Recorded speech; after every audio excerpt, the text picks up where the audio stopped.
मुझे ड्रग्स दो, मुझे ड्रग्स दो। ফার্স্ট অফ অল সব মানুষের একটু স্বাস্থ্যের দিকে সচেতন হওয়া উচিত।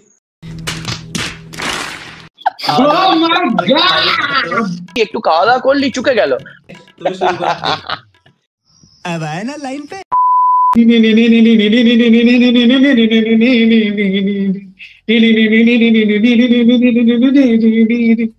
ও আপনারা কি ভাবছেন আমরা হেলছি কেন?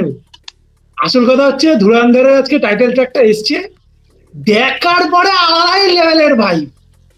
বাই দ্য ওয়ে নমস্কার, ওয়েলকাম টু ফাইনালি বাঙালি।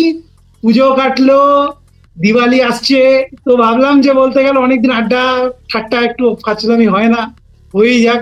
তো আজকে আবার আমাদের সাথে আছে হচ্ছে সৌরভ, তার সাথে আছে শান্তনু। আকাশ পাহাড়ি এখনো বিরাট কোহলি খেলবে কি খেলবে না সেই নিয়ে ডিপ্রেশনে ভুগছে, সেই জন্য আজকে এখনো আসেনি, ঠিক আছে? তো যাই হোক বন্ধুগণ, প্রথম কথা ধুরন্ধরের টাইটেল ট্র্যাক কেমন লাগলো? শান্তনু শুরু কর। তুমি শুরু করো। ও শান্তনু এখনো গানটা শোনেনি মনে হচ্ছে। তুই এক কাজ কর, আমরা কথা বলছি, তুই হেডফোনটা লাগিয়ে নে। ট্রেলারটা তো ট্রেলারেও ছিল, গানটা ট্রেলারেও ছিল। এনিওয়ে দেখে দেখেছে।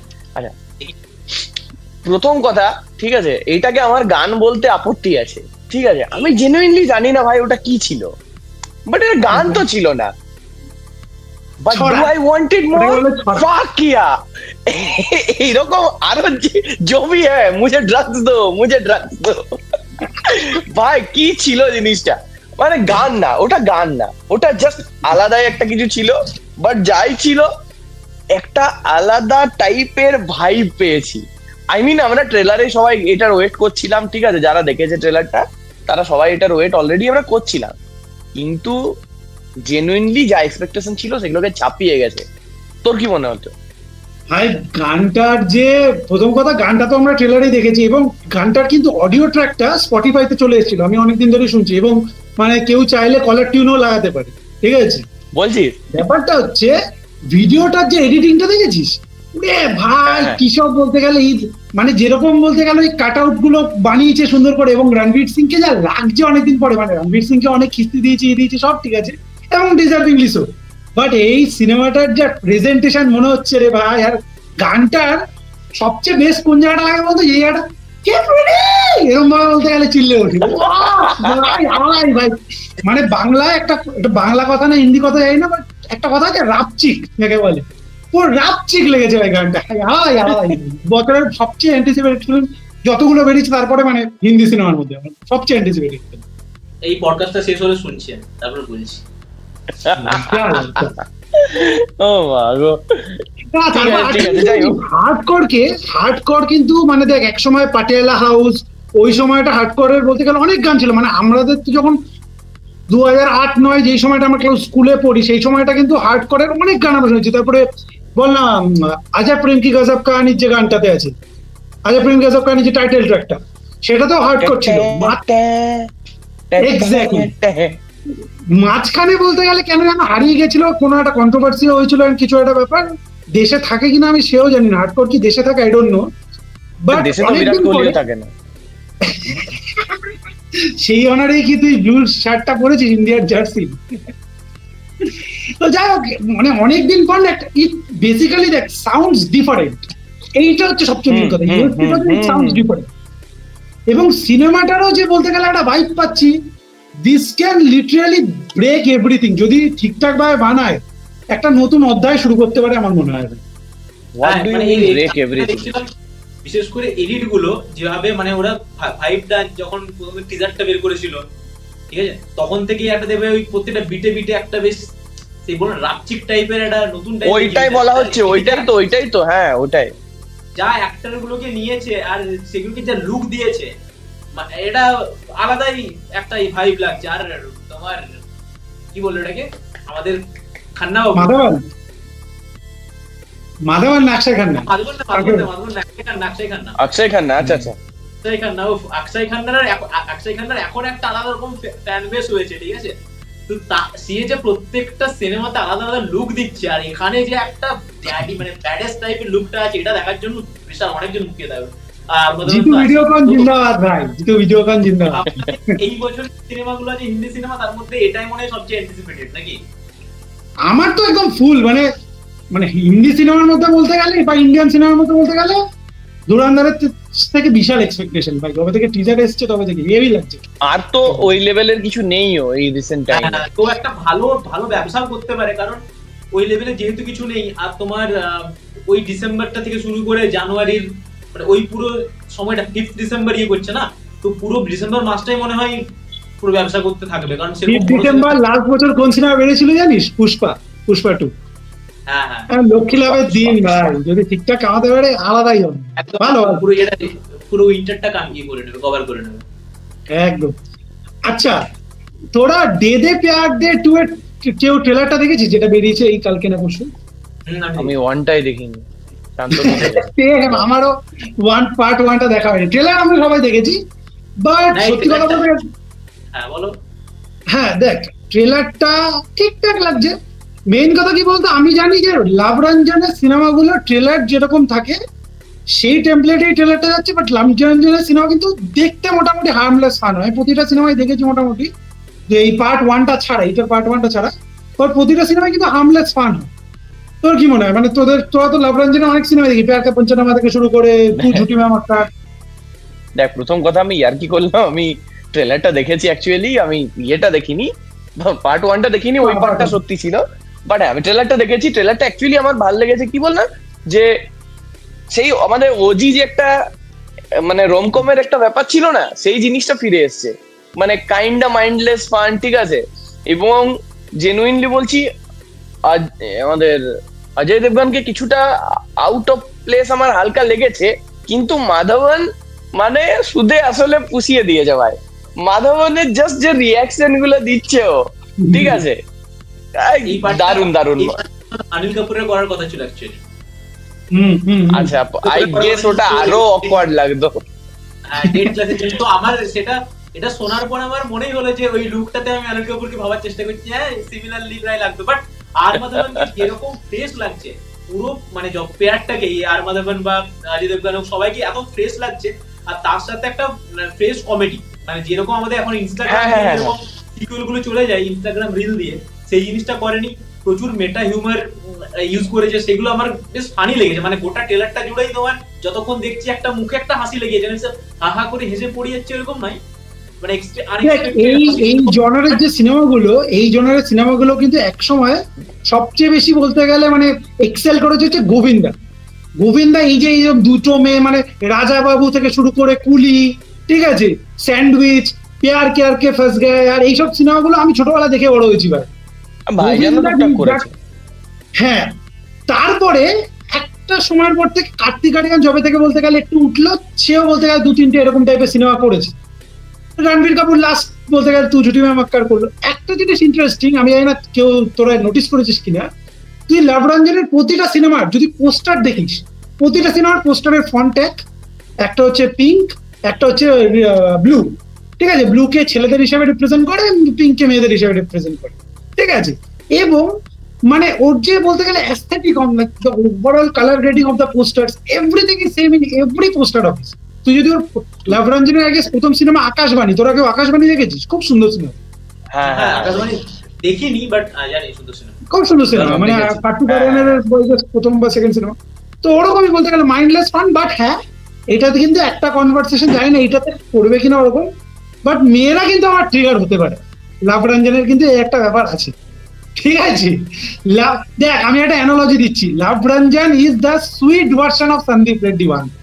বল তোরা কি বলবি? আমি বলছি দুটো জিনিসের মধ্যে তোমাকে একটা কনফার্ম কর শুভ। এক হচ্ছে এই যে সব পোস্টারে একই ফন্ট ইউজ করে, এটা বলে তুই লাভ রঞ্জনকে ইন্ডিয়ান জেমস ক্যামেরন বলতে চাইলি নাকি এই যে মেয়েরা ট্রিগার্ড হয়ে যায় ওকে দেখলে, এটা বলে তুই ওকে আমাদের শান্তনু বলতে চাইলি? এর মধ্যে না ভাই, না না এইসব ঢোকাবো না। ক্যামেরনের ওটা তো খুব ফেমাস। ক্যামেরনে ওটা দেখিস নি সেই যে তোকে দেখিয়েছিলাম? সব ঠিক আছে, ক্যামেরনকে ঢোকানো যায় না, তাই না? ব্যাপারটা হচ্ছে মানে দেখ, এই যে দুদিন আগে লক্ষ্মী পুজো গেল, লক্ষ্মী পুজোতে মানে একটা ইংলিশে একটা কথা আছে না, যে mixed with like this is like the mixed version of so and so drugs. এইটাই যদি সন্দীপ রেড্ডি ভাঙ্গার যদি একটু গুড় পাটালি গুড় ফুড যদি মিশিয়ে দেয় সন্দীপ রেড্ডি ভাঙ্গার ফিল্মোগ্রাফির সাথে, দ্যাট ইজ লাভ রঞ্জন। মানে হার্মলেস ফান, কেউ অতটাও ট্রিগার হবে না যে ক্যান্সেল কালচারে ঢুকে যাবে এই সে, বাট মানুষের ট্রিগার হয়। তবে ভাই কাস্টিং কিন্তু সলিড আছে, মানে অজয় দেবগন, রাকুলপ্রীত সিং, মাধবন, তাবু আছেই তো। একটা অজয় দেবগন আর তাবু আছে, মানে ওখানে ঠিক আছে। কি এটাতে তাবু নেই? কাস্টে আছে তো তাবু বলছে, কাস্টে তো তাবু আছে বলছে কোন একটা রোলে। তাবু নেই, এটাতে তাবু নেই, থার্ড পার্টটাতে আসবে। থার্ড পার্ট, ওকে যাই হোক, তাহলে কাস্টে ভুল দেখাচ্ছে। আমি ওটাই দেখলাম যে তাবুর নাম আছে, আমি ভাবলাম তাহলে হয়তো কোনো রোলে আছে, হোয়াট এভার। এনিওয়ে, তো মানে খুব ভালো কেমিস্ট্রি লাগলো আমার দেখে, ঠিক আছে। অজয় দেবগন আর মাধবন এই দুটো মানে এমন নাম, এখন ওরা একসাথে যেগুলোই করছে বেশ ভালোই হচ্ছে। যাই হোক, ওখানে এর মেয়ের পিছনে পড়েছিল অজয় দেবগনের মেয়ের পিছনে পড়েছিল মাধবন, এখানে মাধবনের মেয়ের পিছনে। Too much fun. Talking about ভালো হচ্ছে না খারাপ হচ্ছে, নেক্সট টপিক আমাদের হচ্ছে আজকেই একটা আনন্দবাজারে একটা বড় আর্টিকেল। অনেকে আবার তো আনন্দবাজারের নাম ফাম নিতে চায় না, অনেকে আবার বলে কিছু বিখ্যাত পত্রিকা, ঠিক আছে না, আমরা নিয়েই বলছি, আমরা তো অনেস্ট মানুষ, আমরা কোনো বলতে গেলে আমাদের কোনো ভয় নেই। তো আনন্দবাজারে আজকে একটা আর্টিকেল এসছে, ঠিক আছে। তো যে আনন্দবাজারে আজকে একটা আর্টিকেল এসছে যে বাংলা সিনেমার বলতে গেলে এই বছর পুজোতে কিরম কি চলেছে, কিরম কি সবই হয়েছে, সেই নিয়ে শান্তনু তোমার কি বক্তব্য, কি বলেছে আর্টিকেলটাতে একটুখানি আমাদের অডিয়েন্সদের বোঝো। আরে আর্টিকেলটা কিছুই না, আর্টিকেলটা বলছে যে একটা স্টেটমেন্ট ছোট, যে যা ভাওতাবাজি করে, এক তো বাংলা সিনেমার কি বক্স অফিস কালেকশন হয় কেউ কিচ্ছু জানে না, যা দেখিয়ে দেবে সেটাই মানতে হবে যে এটাই, কারণ কেউ জানে না, মানে ভগবানও জানে না কত কোথায় বক্স অফিস কালেকশন কি হয়, শুধু প্লেক্সের কালেকশন গুলো জানা যায়। সেটা দেখে বিচার করা সম্ভব নয় তোমার যে একটা সিনেমা কত কামাচ্ছে, আর ওটা তোমার জানারও দরকার নেই।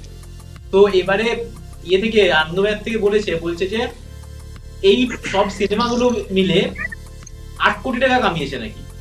এবারে এটা ওখানে এই কথাটা বলেছে, বাট এটা আমার ডাউট আছে ওরা বলতে চাইছে একটা সিনেমার ক্ষেত্রে বলেছে না চারটা সিনেমা মিলে 8 কোটি। না, আর্টিকেলে তো লেখাই আছে যে দেখ ব্যাপার হচ্ছে এই। আচ্ছা বলে তুই বলে তারপরে বলছি, বলে তো সেটা সব সিনেমাগুলো মিলে বলেছে না একটা সিনেমা বলেছে, সেটা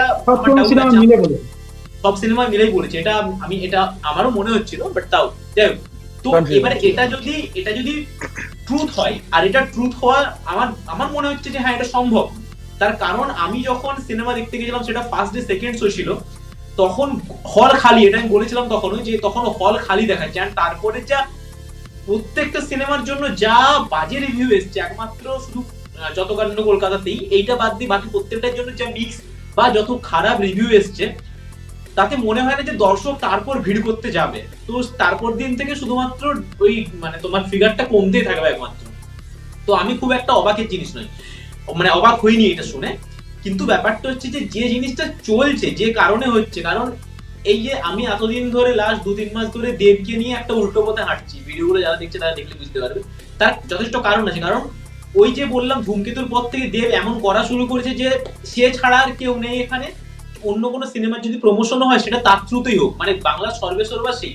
এবারে এটা হওয়ার জন্য কি হচ্ছে, ইন্ডিপেন্ডেন্টলি কেউ আর সিনেমা বানাতে চাইছে না, সবাই যখনই বানাচ্ছে তখনই কোনো না কোনো ভাবে মানে দেব দ্বারা প্রভাবিত হচ্ছে। এবার দেব যখন একটা ফিগার দেখাচ্ছে যে আমার সিনেমা এত কামাচ্ছে, তখন উল্টো দিকের এরা ভাব দেখতেই পাচ্ছে যে এই জল তো মেশাচ্ছি কোনো না কোনো কিছুতে। তো এ যদি 1 লিটার দুধে 1 লিটার জল মেশে, আমি সেখানে 1 লিটার দুধে 2 লিটার জল মিশিয়ে দিচ্ছি, কি যায় আসে? তুমিও চুরি করছো, আমিও চুরি করছি। এবার এই জিনিসটা হতে হতে, আর এইবারে পুজোতে যে জিনিসটা হচ্ছে সেটা তো মানে বলার ভাষা নেই, এত নোংরা জিনিস হয়েছে। তো এ দেখাচ্ছে যে আমি 10 কোটি কামিয়ে নিয়েছি, তখন এ বলছে আমি 12 কোটি কামিয়ে নিয়েছি। মানুষ, বাংলার মানুষ এমনিতে আর কতটা বোঝে? তো এই হতে হতে হতে হতে হতে হতে আজকে এমন জায়গায় চলে গেছে যে বাংলা সিনেমাকে যদি বাইরের লোকের কাছে খবর যায় যে এই জিনিস হচ্ছে, মানে আর তো কেউ আসবেই না, উপরন্তু যারা বাইরে টুকটাক দেখতো তারাও দেখা ছেড়ে দেবে, আর বাংলার লোক তো ছেড়েই দেবে। খুব বাজে জায়গায় চলে গেছে। দেখ এইবার আমি আমার কথা বলি, ব্যাপারটা হচ্ছে আমি একটু প্রথম কথা একটু রিসার্চ করে দেখলাম যে এসবিএফ অফিসিয়ালি জানিয়েছে যে তারা তাদের রঘু ডাকাত 10 কোটি টাকা কামিয়েছে গ্রস বক্স অফিস, ঠিক আছে, that's the first thing. Production house জানিয়েছি যে তারা নিজেরা 10 কোটি টাকা কামাচ্ছে, প্রথম কথা। আমি বলছি তোকে মাল্টিপ্লেক্স কালেকশনের আমার কাছে হাতে রিপোর্ট আছে, ঠিক আছে? মাল্টিপ্লেক্স কালেকশনের রিপোর্ট টোটাল 2 উইকস মিলে রঘু ডাকাত হচ্ছে 2.2 crores, ঠিক আছে? রক্তবীজ হচ্ছে 1.74 crores, Devi Chowdhurani is 56 lakhs, আর যতকান্ত কলকাতা ইজ 91 lakhs। এইটা হচ্ছে টোটাল। এটা কবে রিপোর্ট? এটা হচ্ছে 4 দিন আগে অব্দি রিপোর্ট, মাল্টিপ্লেক্স কালেকশন, ঠিক আছে? আচ্ছা, এখানে কালেকশনটা নর্মালি আমরা কি হিসাবে ধরা হয় যে যদি মাল্টিপ্লেক্স কালেকশন যা হয় তার 50% ম্যাক্সিমাম ধরো 60% বেশি করে নর্মালি কানেকশন ধরা হয়, বিকজ সিঙ্গেল স্ক্রিন তো ফাইনালি বাঙালিতে নতুন পডকাস্টার এসেছে। মেরিন হাই করে যাও সবাইকে, একবার হাই করে যাও, হাই এদিকে বল। এইবার ব্যাপারটা হচ্ছে যদি 2 কোটি টাকার যদি মাল্টিপ্লেক্স কালেকশন আসে এই 2 সপ্তাহে, ঠিক আছে, 4 দিন আগে রিপোর্ট, আজকে ধরো সেটাকে যদি আমি 2.10 কোটিও ধরি, কোনোভাবেই পসিবল না যে এটা 10 কোটি টাকা কামাতে পারে গ্রস বক্স অফিসেও বলছি, বিকজ 2.2 crores হচ্ছে গ্রস বক্স অফিস কালেকশন। কিন্তু আমি কিন্তু এটা নেট বলছি না, এটা অফিসিয়াল কালেকশন, এটা কোনো না। আমি অডিয়েন্সদেরও বলতে চাই এবং যে কেউ চেক করতে পারে এই রিপোর্টটা আপনি কোথায় পেতে পারেন, ফিল্ম ইনফরমেশন যে ওয়েবসাইটটা আছে, যেটা কুমাল নাহাটার নিজের প্রোডাকশন হাউসের ওয়েবসাইট, ঠিক আছে? ওনার ওয়েবসাইটে সারা ইন্ডিয়ার প্রতি সপ্তাহে একটা করে রিপোর্ট বেরোয়, সেখানে তুমি মাল্টিপ্লেক্সে প্রতি সপ্তাহে কত হলে কত টাকা কামিয়েছে সেটা তুমি পেতে পারবে। এবং এখানে মাল্টিপ্লেক্সের এগুলোই দেখানো, বিকজ সিঙ্গেল সিন ট্র্যাক করা যায়। সো এখানে ব্যাপারটা বোঝা গেল 10 কোটি টাকা তো হতেই পারে না, গ্রস বক্স অফিস 10 কোটি টাকা হতে পারে। সেকেন্ড কথা, আমার এই আর্টিকেলটা নিয়েও কিছু প্রবলেম আছে। এই পুরো আর্টিকেলটা জুড়ে সারা পুজোর আগে কি হলো সেই নিয়ে যত কাণ্ড কলকাতা, মানে যত কাণ্ড রামায়ণ শুনে গেল, জাস্ট লাস্ট মিনিটে একটা লাইনে বলতে গেলে একটা হালকা করে এরকম ভাবে বলে গেল যে টোটাল মিলে 8 কোটি টাকা, তাও সেটাও ওইভাবে ওরা অ্যাসিউরিটি ভাবে বলেনি। আমাদের এখানের মিডিয়ার একটা প্রবলেম হচ্ছে, যেহেতু বলিউডে বা হলিউডের মতন কোনো স্পেসিফিক টলিউড এই ইন্ডাস্ট্রি ট্র্যাকার ওয়েবসাইট নেই, আনন্দবাজার এরা কি করে, একটা ক্লিক বেটি টাইপের একটা টাইটেল দিয়ে দেয়, যেখানে আর বাঙালি তো কলতলা ক্যাচাল শুনতে ভালোবাসে। পুরো হেডলাইন আমি পুরো পড়লাম, বুঝলি তো, পুরো আর্টিকেলটাতে পুরো কলতলার ক্যাচাল, এই একে মাফিয়া বলেছে, একে ভিকটিম কার্ডকে এই নিয়ে হেজিয়ে গেল। কালেকশনটা লাস্ট মিনিটে দিল, মানে বেসিক্যালি ফ্যাকচুয়ালি কথা বলেন। এবিপি আনন্দও তাই, আনন্দবাজার পত্রিকাও তাই। আজকাল মিডিয়া কিরকম হয়ে গেছে আমরা সবাই জানি।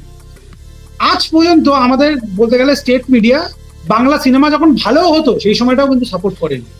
তো এদের আর্টিকেলের উপর আমি কতটুকু বিশ্বাস করবো? এদের যে আর্টিকেল যারা লেখে, ঠিক আছে, কিছু কিছু তারা তো নিজেদেরও আলাদা প্রোপাগান্ডা আছে, প্রতি মাসে আমরা দেখতে থাকি। তো এই হচ্ছে ব্যাপার। বাট একটা জিনিস সেটা শিওর হয়েই যান আপনারা, যে পুজোতে আগের বছর ছাড়া আগের বছর বহুরূপী একটা একতরফা কালেকশন করে গেছিল, যেহেতু সিনেমাটা হেভি হয়েছিল। নর্মালি এটা আবার প্রুফ হলো যে বাংলা সিনেমায় একের অপর মার্কেট কিন্তু খায় পুজোর সময়, এটা হতেই থাকে। এবং এই যে ক্ল্যাশ হলো, যে মারপিট, এই সেই বাজে বাজে কথা, এটা কিন্তু বলিউডে হয়। আর্টিকেলে এরা লিখছে যে বলিউডে বলতে গেলে আগের দিন বলতে গেলে মিটিং করে সব শুলটে না রে ভাই, কতটুকু বলিউড ফলো করে আমাদের আনন্দবাজার পত্রিকা? প্রতি বছর আমরা দেখি ডাঙ্কিয়ার সালারের সময় কি হয়েছিল, এরা জানে?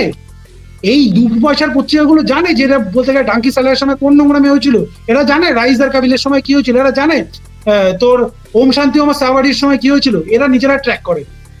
বাট আসল কথা এটাই যে বাংলা সিনেমার বলতে গেলে একটা বাবেল ক্রিয়েট করার চেষ্টা হচ্ছে, এবং কর্পোরেট বুকিং বিশাল ভাবে হচ্ছে কর্পোরেট।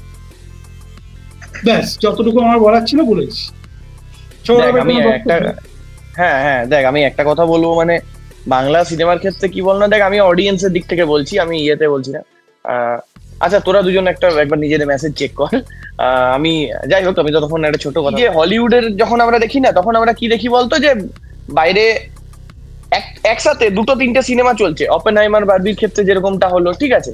বাংলাতে সেই জিনিসটা সচরাচর কম হয়। শুভ হঠাৎ করে অজয় দেবগান হয়ে গেছে। আচ্ছা, তো হ্যাঁ, তো বাংলা সিনেমার ক্ষেত্রে সেই জিনিসটা কম হয়, কারণ আমাদের এখানে লেটস বি অনেস্ট, অডিয়েন্সের পারচেসিং পাওয়ার না ওদের চাইতে অনেক কম, ঠিক আছে। বাংলায় একসাথে 2টো সিনেমা চলাই ডিফিকাল্ট। সেখানে পুজোর সময় তুই অনেস্টলি বল, যে হলিউডে যে কালচারটা তুই দেখতে পাস, যে বাইরের লোকজন একদিনে যে 2-3টে সিনেমা মুভি ম্যারাথন করছে, এই ওই মুভি ম্যারাথনের কালচার এখানে আছে কি? নেই। আমরা ওই অপেনহাইমার বারবির সময় কেউ অতগুলো স্ক্রিন আছে, হ্যাঁ সে তো নেই, কেউ দুটো সিনেমা দেখেছি হার্ডলি, ঠিক আছে? তো এই হলো ব্যাপার, এই জিনিসটা এখানে নেই।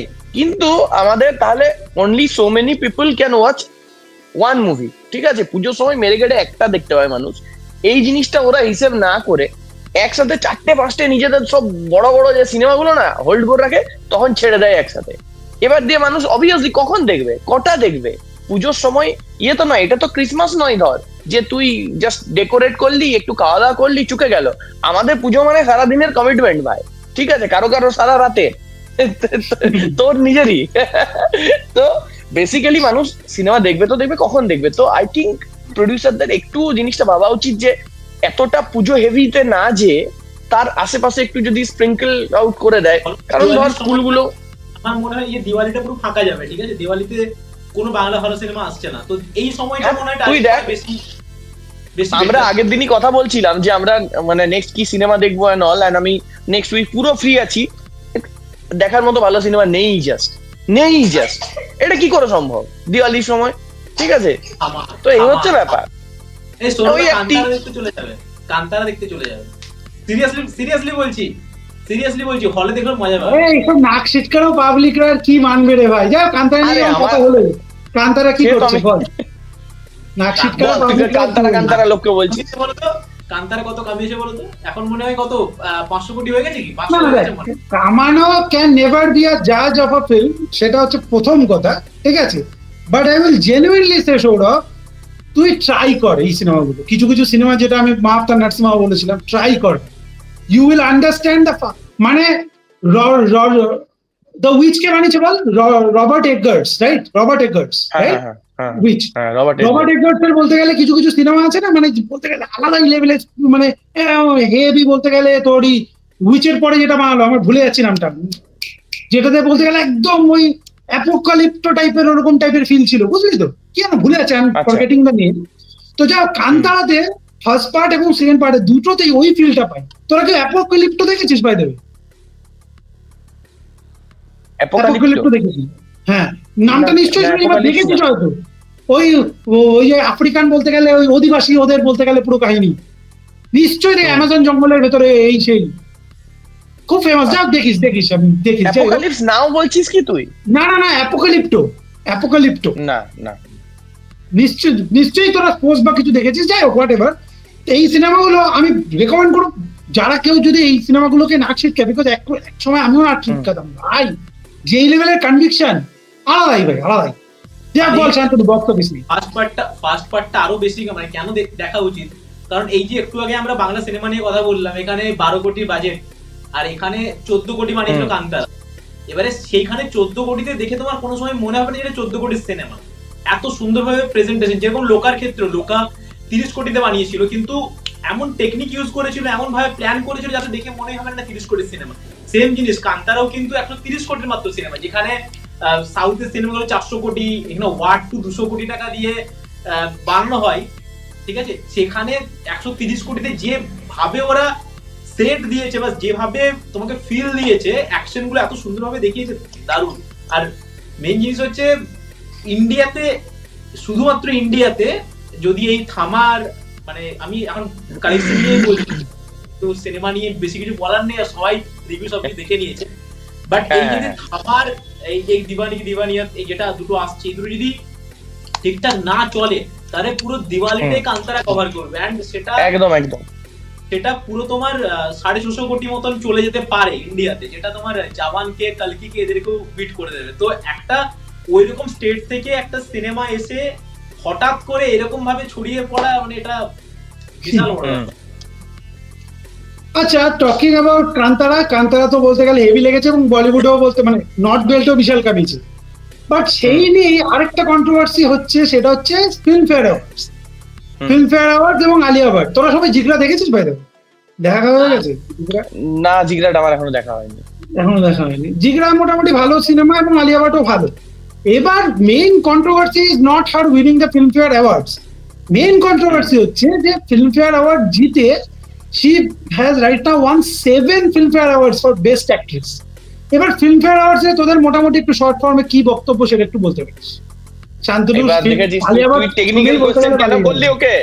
টেকনিক্যাল কোশ্চেন কেন বললি ওকে? এটা তো আলিয়া ভাট। আয় আয় বলতে হবে না, ফিরে আয়। না বল যে সরো কি বক্তব্য বলতে ফিল্মফেয়ার অ্যাওয়ার্ডস বা এরকম অ্যাওয়ার্ডস গুলো নিয়ে তোদের কি বক্তব্য?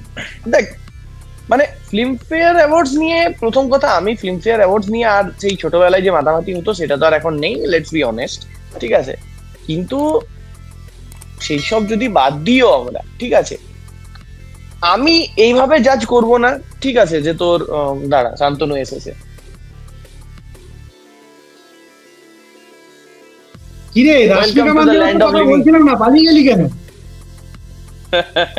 যাই হোক, তো ব্যাপারটা হচ্ছে দেখ মানে জিনিসটা আমি কি বলবো বলতো, ফিল্মফেয়ার আমাদের ধর এই যে ব্যালন ডিওর ওয়াগেরা, এই যে অ্যাওয়ার্ড গুলো আছে যেগুলো ইন্ডিভিজুয়ালকে দেওয়া হয় না, ওটা ওভাবে জাজ করা যায় না। মানে তোকে দেখতে হবে তুই কার এগেন্স্টে জিতেছিস, কোন ব্যাকড্রপে জিতেছিস, কনটেক্সটটা খুব এখানে বড়। তো কাজেই আমি বলবো না যে সাতটাই তো পেয়েছে আলিয়া, তো 7টা পেয়েছে বলে ও অমুকের চেয়ে বড় অভিনেত্রী, তমুকের চেয়ে ছোট অভিনেত্রী, এরকম কিছু না, ঠিক আছে? বাট আমি একটাই কথা বলবো, আলিয়া ভাট যথেষ্ট ডিজার্ভিং একজন অভিনেত্রী, খুব মানে একদমই ও নেপোটিজমের বাইরেও মেয়েটা জেনুইন অ্যাক্টিং কোয়ালিটি আছে। সার্টেন রোলসে ওর চাইতে ভালো এই মুহূর্তে বলিউডে নেই, ভালো তো ছেড়ে দে, ওর ধারে কাছে নেই ও স্পেসিফিক কিছু রোলসে, ঠিক আছে? তো সেদিক দিয়ে আলিয়া ভাট যে একগাদা জিতেছে, এটা আমি অন্তত সারপ্রাইজ নই। শান্তনু অডিও নেই তো, অডিও যাবা শান্তনু আমাদের তুষার কাপুর যাবা যাওয়া বেরিয়ে আবার ঢোক। দেখ মেইন কথা হচ্ছে, হ্যাঁ অফকোর্স আলিয়া ভাটকে আমিও বলতে গেলে খুব অ্যাপ্রিসিয়েট করি এবং দারুণ লাগে। ব্যাপারটা কি হয়ে যায় বলতো, একদিকে মানুষে বলছে যে we don't care about Filmfare award, যেটা আমিও বলছি, বাট একদিকে কিন্তু এটা নিয়ে একটা কনভারসেশন কিন্তু হয় প্রতি বছরই বলতে গেলে, যখনই কেউ যেতে যেমন ব্যালন ডিওরের মতন, ঠিক আছে? কেসটা হচ্ছে কি যে বিকজ এই যে এখন এতটাই স্পন্সরশিপ হেভি, মানে কিছু হলে এই যে শাহরুখ খান এই বছর অ্যাওয়ার্ড বলতে গেলে একটা লাইফ টাইম অ্যাওয়ার্ড জিতে গেল, ভাই কেন জিতেছে? আমি শাহরুখ খান ফ্যান হয়ে বলছি কেন জিতেছে এই বছর, সেটা দিতে হলো কেন জিতেছে? কারণ এই বছর ফিল্মফেয়ার অ্যাওয়ার্ডস এর মেইন স্পন্সর কে? হুন্ডাই বলতে গেলে কার বলতে গেলে লাইফ, মানে ক্রিশ্চিয়ানো রোনাল্ডো আর নাইকির যেরকম একটা রিলেশন, যে লাইফ টাইম বলতে গেলে তারই হুন্ডাই আর শাহরুখ খান, হ্যাঁ মেসি আর ওরকম হচ্ছে হুন্ডাই আর শাহরুখ খান, ঠিক আছে? তো সেই জন্য শাহরুখ খান কিছু একটা তো দিতে হতোই, হোস্ট করছে এই করছে, at the end of the এই হচ্ছে তার মতনই করতে গেলে এই আরেকটা কনভারসেশন হচ্ছে কনমনা করপতি নিয়ে যা মিমস হচ্ছে ভাই, আমার তো লিটারালি মনে হয় এটা পুরোটাই একটা স্টেজ। বাচ্চাটাকে আগে থেকে বলা হয়েছিল যে তুমি এরকম একটা করো, একটা ভাইরাল প্রোগ্রাম হবে, এরকম সোশ্যাল মিডিয়াতে একটু কনভারসেশন হবে, অমিতাভ বচ্চন আবার একটু হাই ফাই পাবে এইসব জিনিস দিয়ে। কি মনে হয় তোদের? দেখ আমার হালকা অভিজ্ঞতা আছে, না শান্তনু তোকে শোনা যাচ্ছে না এখনো, আমাদের হালকা অভিজ্ঞতা তো আছেই নিয়ে, তুই চিল হয়ে বস না, শোন একটু গল্পই শোন। হ্যাঁ, তো আমাদের দেখ হালকা অভিজ্ঞতা আছে দিদি নম্বর 1 বা দাদাগিরি এই ধরনের শো গুলোর, আমার পরিচিত অনেকে কন্টেস্টেন্ট দেখেছে, সেখানে আমি যেটা দেখেছি না, যে ওরা অনেকটাই তোকে আগের থেকে বলে দেয় এই রিকোয়ারমেন্টস, এন্ড দেন তুই যখন শোটা শুরু হবে তার আগে তোকে অনেক রকম ভাবে ওরা কোচ করে, এন্ড যদি বাচ্চা হয় তাহলে তো সেটা মানে সীমাহীন লেভেলে পুরোটাই ওদের থাকে, কোডেড থাকে, ঠিক আছে? একদম ওদের কন্ট্রোলের বাইরে কিচ্ছু হয় না।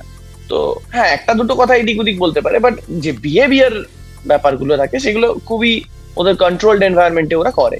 তো এইরকম পরিস্থিতিতে আমি এক্সপেক্ট করবো হ্যাঁ কেবিসিতে ওটা হয়েছে। আর যতদূর এই মিম টিমের ব্যাপার, দেখ সত্যি কথা বলতে, was that kid annoying? Yes, of course, কিন্তু সেটা কি ওর দোষ ছিল?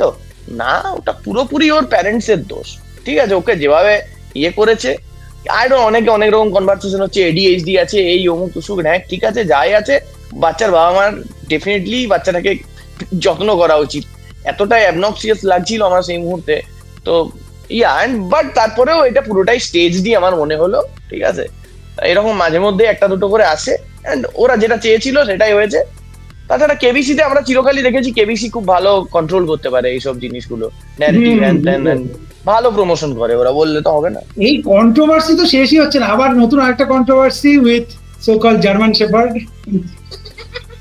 হ্যাঁ, এই ধরনের কোনো টার্ম আমরা করি না। হ্যাঁ দেখ, মেইন কথা Condone হচ্ছে ধ্রুবরাটে একটা ভিডিও বানিয়েছে দেখলাম, যে একটা শর্টস ছেড়েছে রাদার, যে শাহরুখ খান বলতে গেলে এখন তো মানে world richest actor, world richest entertainer হিসেবে মোর দেন $1 বিলিয়ন এর উপরে বলতে মানে তার ইনকাম এখন, রেভিনিউ যাকে বলে।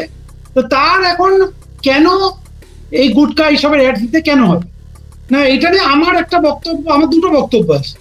এক হচ্ছে প্রথম কথা, শাহরুখ খান এই জিনিসটার ব্যাপারে কারণ থাপারের একটা তুই বলতে থাক। কারণ থাপারের একটা ইন্টারভিউ ছিল 2006-তে। সেই সময়টা শাহরুখ খান একটা কথা বলেছিল যে if the government doesn't ban it, why will they stop me from endorsing it? এটাও যেন একটা কথা। গভর্নমেন্ট তো ব্যান করছে না, গভর্নমেন্ট তো বলতে গেলে কোনোদিন ব্যান করবে না, বিকজ সেখান দিয়ে একটা বিশাল বড় রেভিনিউ আসে, গুটকা সিগারেট এগুলো দিয়ে একটা বিশাল বড় রেভিনিউ আসে। এবার আরেকটাও পয়েন্ট এটা যে Shahrukh Khan as a fan, আমি তো ডাইহার্ড ফ্যান, এই দুজনের মধ্যে সবচেয়ে বড় ডাইহার্ড ফ্যান কিন্তু শাহরুখ খানের আমি। ইট রিয়েলি হার্ড যে বলতে গেলে অ্যাজ আ ফ্যান তার দরকার কিন্তু নেই। Like Shahrukh Khan is not some kind of Ajay Devgn. আমরা শাহরুখ খানকে বিয়ন্ড সিনেমা হিসেবে বলতে গেলে তাকে বলতে গেলে লুক ফরওয়ার্ড করি। সেই হিসাবে না, যখন শাহরুখ খানকে দেখি বিমলের এরকম অ্যাড করছে, সত্যি দেখতে খারাপ লাগে এবং সেটাকে একদমই সাপোর্ট করবো, একদম সাপোর্ট করবো। সেটা নয়, আমি এই জিনিসটা নিয়ে যখন কথা হচ্ছে গুঙ্গা বলা আরে শোনো, বলতে দে বেচারে কো তকলিফ হয়। ফার্স্ট অফ অল সব মানুষের একটু স্বাস্থ্যের দিকে সচেতন হওয়া উচিত, সবাইকে একটু ডায়েট। তো এই যে শুধু গুটকা সিগারেট এই জিনিসগুলোর অ্যাড করলে এগুলো নিয়ে সমস্যা হয়, কিন্তু এই যে চিপসের প্যাকেট, বিভিন্ন ধরনের কোল্ড ড্রিঙ্কস যেখানে ভরে ভরে তোমার রিফাইন্ড সুগার ভরা থাকে, এগুলো প্রত্যেকটা জিনিসই তো শরীরের জন্য অ্যাকচুয়ালি খারাপ। তো এই প্রত্যেকটা জিনিস শুধু জাস্ট ব্র্যান্ডিং, যেগুলো তারা দেখাচ্ছে সেগুলো কি তারা ইউজ করছে না। এবারে যারা বড় বড় একটা জায়গায় পৌঁছেছে তাদের আমার মনে হয় না যে করা উচিত, যেগুলো অ্যাকচুয়ালি খারাপ সেই জিনিসগুলো করা উচিত নয়, মানে সবকিছুর ক্ষেত্রেই। মানে আমি একটা স্মল এক্সাম্পল দেবো, সচিন তেন্ডুলকর আজ পর্যন্ত কোনো বলতে গেলে অ্যাডভার্টাইজ করেনি। কেন করেনি? বিরাট কোহলি করেছে, মহেন্দ্র সিং ধোনি করেছে। তার মানে কি আমরা মহেন্দ্র সিং ধোনিকে কম ভালোবাসি না? বাট একটা ওই একটা মোরাল ব্যাপার থাকে ভাই জীবনের মধ্যে, এবং সচিন নিজেও জানে যে তাকে কতজন বলতে গেলে লুক ফরওয়ার্ড করে বিয়ন্ড ক্রিকেটিং অ্যাবিলিটিস। করতে পারে, কিন্তু তোমাকে সেটা দেখতে হবে যেটা অ্যাকচুয়ালি যারা কনজিউম করবে তাদের জন্য, হেলথের জন্য ভালো কিনা সেটা দেখে করা উচিত। Role models so called. দেখ, আমি আমাদের আজকের এই কনভারসেশন এটা বলেই মানে কনক্লুড করবো এই পয়েন্টসে দিয়ে, যে দেখ প্রথমত মোরালিটির বেসিসে এইটাই যাওয়া উচিত না, কারণ মোরাল কম্পাসটা সবাইকার আলাদা। সচিনের যখন অ্যালকোহলের অ্যাডের কথা আসে তখন সচিনের মোরালিটি মনে আছে, কিন্তু যখন কৃষকরা মার খায় সেটা নিয়ে যখন কিছু কথা বলতে বলা হয়, তখন যেহেতু আম্বানি ওর ছেলেকে ইয়েতে কিনছে আইপিএল টিমে, সচিন তখন বলে না না না না এইসব অভ্যন্তরীণ ব্যাপারে আমি কোনো কথা বলতে চাই না। ঠিক আছে, তো তখন মোরালিটি আসে না। কাজেই আমি আলাদা করে কিছু পয়েন্ট আউট করছি না সচিনকে বা কিছু, আমি জাস্ট বললাম যে এই ধরনের মোরালিটিটা সবাই আলাদা আলাদা জায়গায় লাইন ড্র করে, এটা কোনোদিন আমরা করতে পারবো না।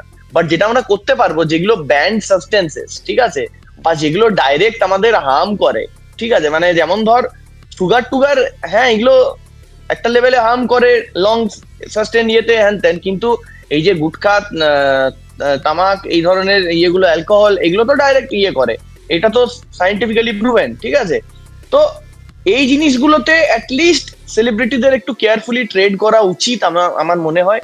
অ্যান্ড স্পেশালি শাহরুখ খানের মতো লোক, যার ওইরকম একটা স্ট্যাচার, এত টাকা পয়সা আছে, এত কিছু কামিয়ে নিয়েছো। কেমন রণবীর সিং একটা এক্সকিউজ দেয় যে হ্যাঁ আমি মানে টাকা পয়সা আসছে, আমি এক সময় টাকা পয়সা ছিল না, এখন এসছে, আমি কি করে না বলি সেটাকে, হ্যান ত্যান উত্তর দেয়। হ্যাঁ, তো শাহরুখ খানের তো সেরকম কোনো আপাতত এক্সকিউজ নেই, কারণ ও he has been a very very very very rich man for last 40 years. ঠিক আছে, তো কি বলবো আর, মানে লোকটাকে জাস্ট জেনুইনলি এবার এগুলো বুঝে এই জিনিসগুলো থেকে ধ্রুবরাঠি বলেছে নাকি অন্য কেউ বলেছে সেটার জন্য নয়, জেনুইনলি নিজের মানে বিবেকের কাছে করে এই জিনিসগুলো থেকে দূরে সরে থাকাটাই আমার মনে হয় যে শ্রেয়, কারণ একটা হিউজ পরিমাণে লোক ওদের ফলো করে।